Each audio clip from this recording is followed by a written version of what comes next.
The music industry has always been obsessed with Prince's romantic life, dissecting every relationship, analyzing every breakup, searching for the muses behind his most passionate songs.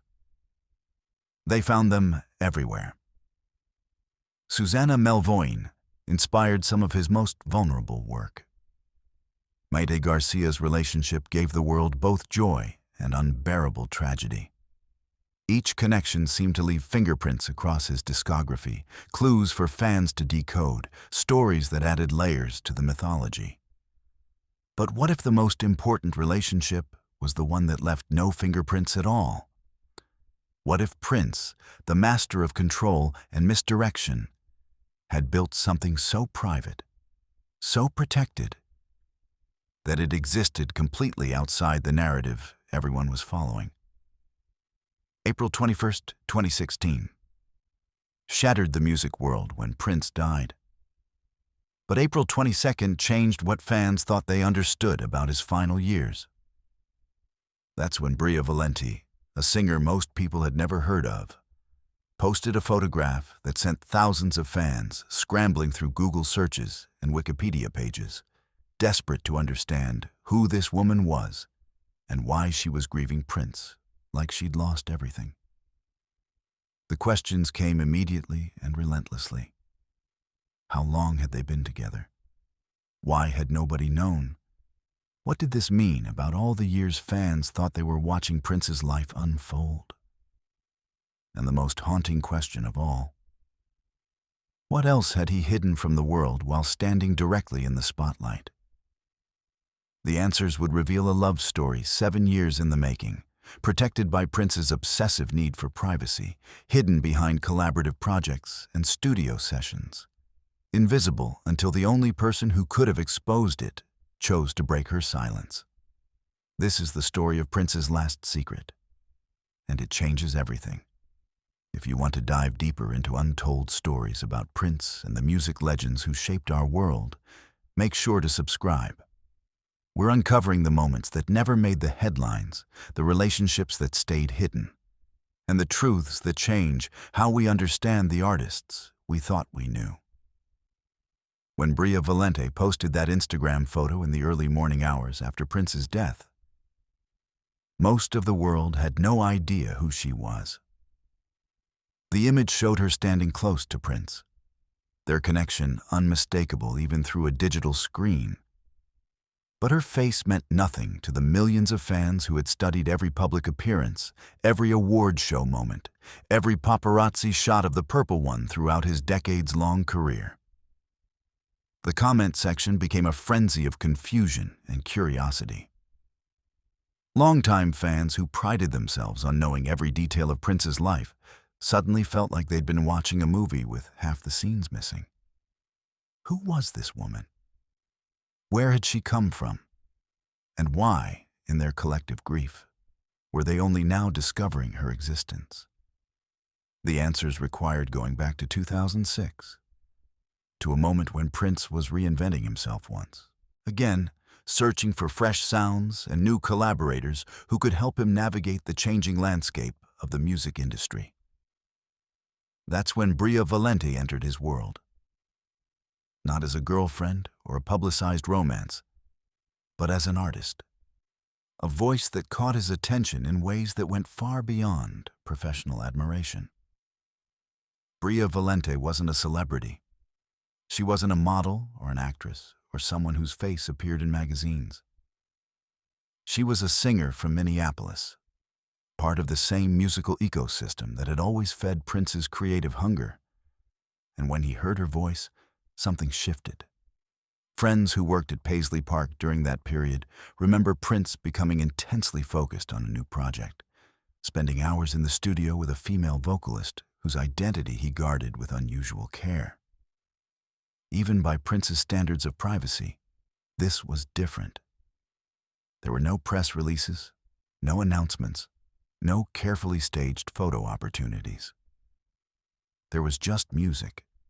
And behind that music, a connection that was growing deeper than anyone outside those purple walls could have imagined.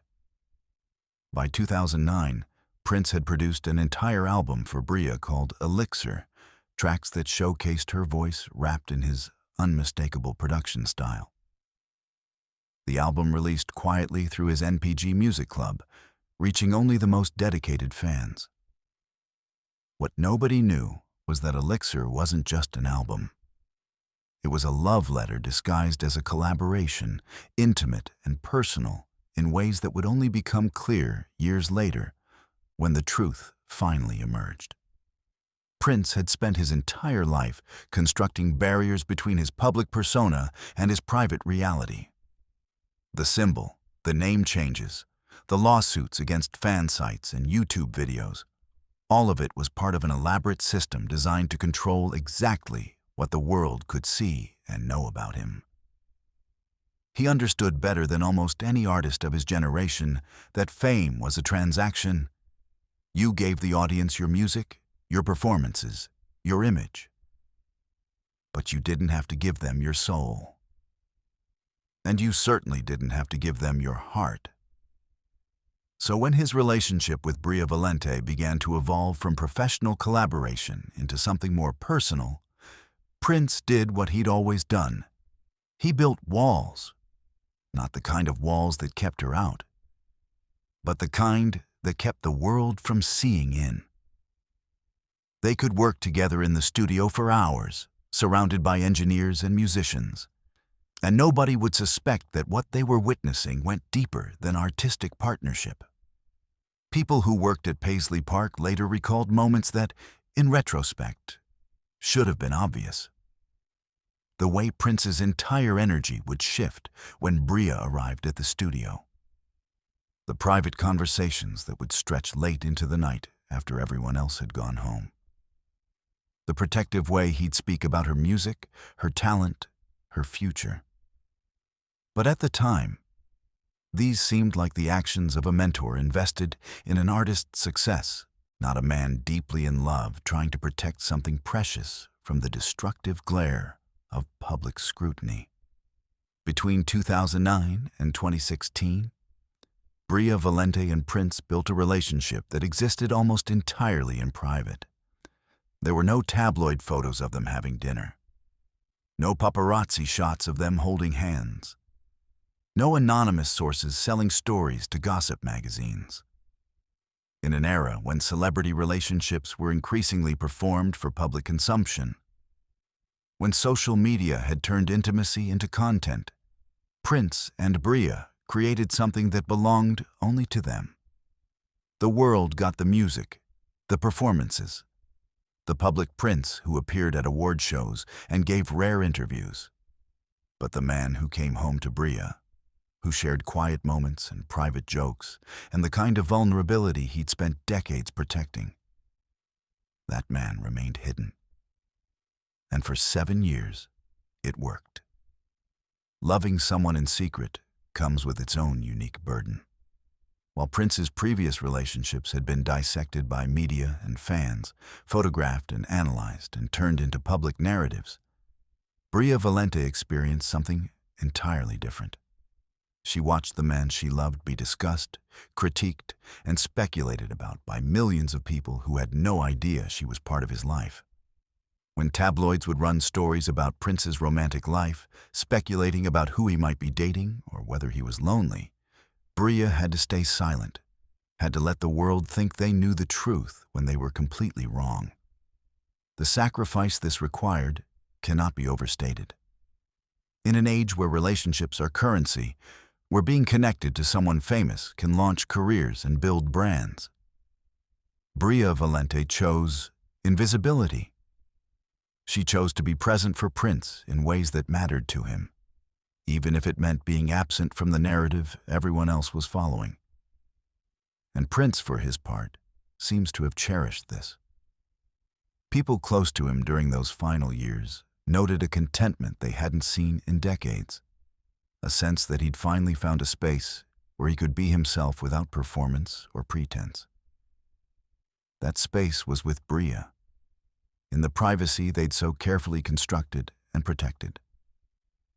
By 2015, Prince's health had become a growing concern to those closest to him. The decades of high-energy performances, the legendary shows where he'd dance for hours in heels, jump off risers, and push his body to superhuman limits, had taken their toll.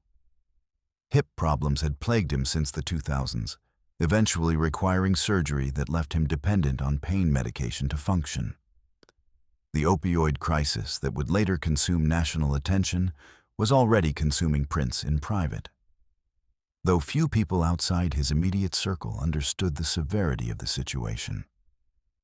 He'd become trapped in a cycle he couldn't escape, needing the medication to manage chronic pain, but finding that the medication itself was creating new problems, deepening problems, problems that would eventually prove fatal. Throughout this deterioration, Bria Valente was there, watching the man she loved struggle with demons he'd never fully shared with the public. She saw the toll the pain took, the way it changed him, the increasing desperation as he searched for solutions that would let him keep performing without destroying himself in the process. The final months of Prince's life played out against a backdrop of increasing urgency and fear. Those close to him knew something was seriously wrong. The canceled concerts, the emergency plane landing in Illinois where he had to be revived with Narcan after an overdose, the increasingly frail appearance that fans noticed but attributed to age or exhaustion rather than the deadly truth underneath. Bria watched all of this unfold with a helplessness that must have been agonizing. She was there, present in his life in ways the public couldn't see, but unable to save him from the forces that were pulling him under. Prince's obsessive need for privacy extended even to his medical crisis. He didn't want help that would become public knowledge. He didn't want interventions that would end up in tabloids. He wanted to handle it privately, quietly, the same way he'd handled everything else in his personal life.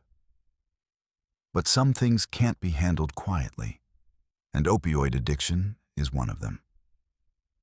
When Prince died on April 21, 2016, found alone in an elevator at Paisley Park with fatal levels of fentanyl in his system, the world erupted in grief.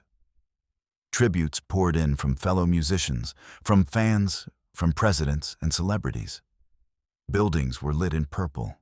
Radio stations played his music nonstop. Social media became a memorial service that stretched across the globe. But for Bria Valente, the grief was different. It was private and enormous, and complicated by the fact that she couldn't publicly claim her right to mourn. She wasn't his widow. She wasn't a girlfriend the world recognized. She was a secret, and secrets don't get to grieve in public without explaining themselves. For nearly 24 hours, Bria stayed silent while the world processed the loss of Prince. She watched the tributes and the news coverage and the speculation about his final years, and she held inside her a truth that nobody else could fully understand. She'd been there. She'd loved him. She'd watched him struggle and had tried to help in whatever ways he would allow. And now he was gone, and the world was mourning a public figure while she was mourning the private man, the one who existed behind all the performances and personas, the one only she had truly known in those final years.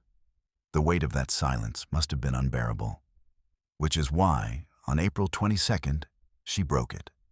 At 2:47 in the morning on April 22, 2016, Bria Valente posted a photograph to Instagram that would send shockwaves through the Prince fan community and force the world to reconsider everything they thought they knew about his final years. The image showed Bria and Prince together, close enough that their connection was unmistakable, intimate enough that it couldn't be dismissed as just another professional collaboration. Her caption was simple, heartbreaking in its brevity, but it was enough.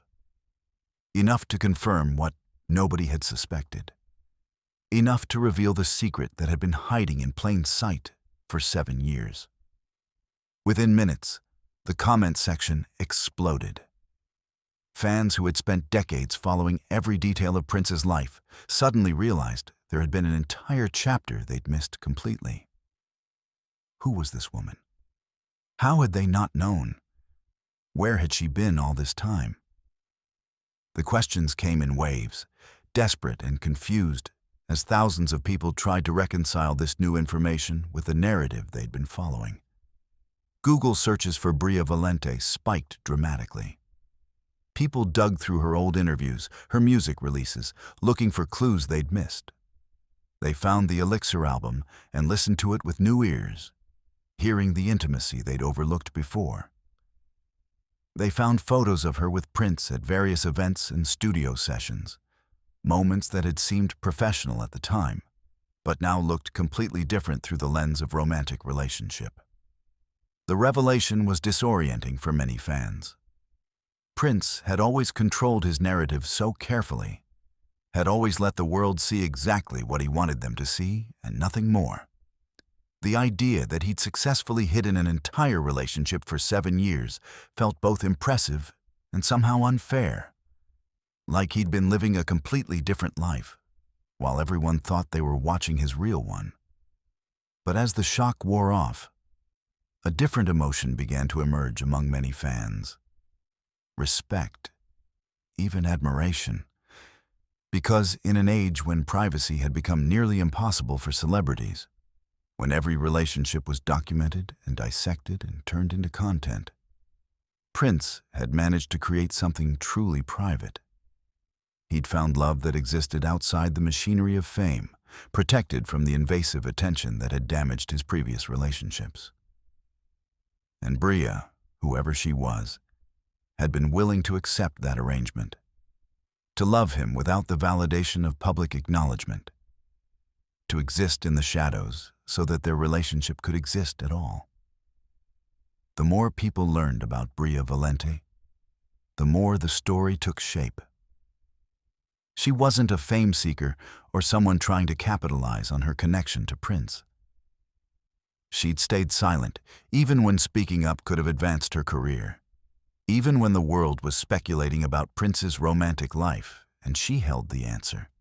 She'd honored the privacy he needed, and she'd only broken that silence when he was gone, and she needed to claim her right to grieve. In the years since that Instagram post, Bria Valente has remained largely private, giving only occasional interviews and maintaining the discretion that defined her relationship with Prince. She's spoken briefly about their time together, confirming that they were in a relationship for years, that he was working on new music for her before he died, that the connection between them was deep and real, and mattered more to both of them than public recognition ever could. Her dignity in handling the revelation has only increased the respect many fans feel toward her. She didn't write a tell-all book. She didn't sell her story to tabloids. She didn't try to claim a piece of Prince's estate or insert herself into the legal battles that erupted over his legacy. She simply acknowledged the truth, mourned publicly enough to honor her grief, and then returned to the private life she'd maintained throughout their relationship. In doing so, she became the keeper of something precious, the knowledge of who Prince really was in his final years, away from cameras and crowds, and the endless performance that fame required. Today, when fans revisit Prince's final years, they do so with the knowledge that Bria Valente was there, a presence they'd missed entirely, a relationship that changes the context of everything he created during that period. The music takes on new dimensions. The rare interviews reveal different meanings. The protective privacy that seemed excessive at the time now looks like a man trying to safeguard the one part of his life that still belonged entirely to him. Prince spent his career fighting for control over his music, his image, his name, his legacy. In Bria Valente, he found someone who understood that fight and was willing to help him win it, at least in this one crucial area. She gave him the gift of a private life in the middle of public fame, and he gave her a love that existed outside the corrupting influence of celebrity culture. The photograph Bria Valente posted in those dark, early morning hours after Prince died was more than just a revelation. It was an act of courage, a claim to grief, and a final gift to the man she loved. She was saying, I was here. I mattered. He mattered to me. Our love was real even if you never saw it. And in doing so, she gave the world one last Prince secret to uncover, one final mystery to decode. For 7 years, Prince had found exactly what he'd spent a lifetime searching for. Someone who loved the man behind the symbol, the person behind the performance, the private soul that existed when all the purple lights went dark. That person was Bria Valente. And now, finally, the world knows her name.